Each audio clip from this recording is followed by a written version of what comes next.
Bon, on a presque fini d'installer le sol. On s'est d'abord occupé de l'électricité. On tire les câbles qui iront de la batterie moteur jusqu'au chargeur DC-DC. Du 25 mm plus les câbles du chauffage.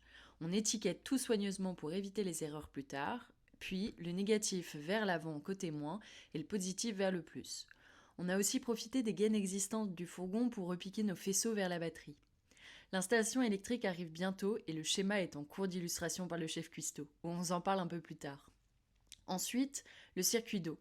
L'avantage de tout passer dans le sol d'un seul coup, c'est qu'on limite au maximum les raccords et donc les risques de fuite, mais l'inconvénient, c'est que de les faire passer relève parfois de la spéléologie.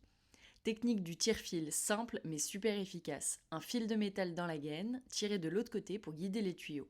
Le tuyau souple d'eau froide et le tuyau JG pour l'eau chaude arrivent enfin jusqu'au mitigeur de la douche et celui de l'évier. Enfin presque. On laisse toujours un peu de marge, puis on coupe proprement à la pince, rien de bien compliqué. On recrée ensuite les ouvertures au bon endroit pour que chaque tuyau reste accessible si besoin. Ne rien passer, ne rien forcer et éviter les mauvaises surprises sous le plancher. On peut enfin refermer, finaliser le sol et visser la partie avant sur les tasseaux prévus. Bon, les finitions, on verra ça plus tard.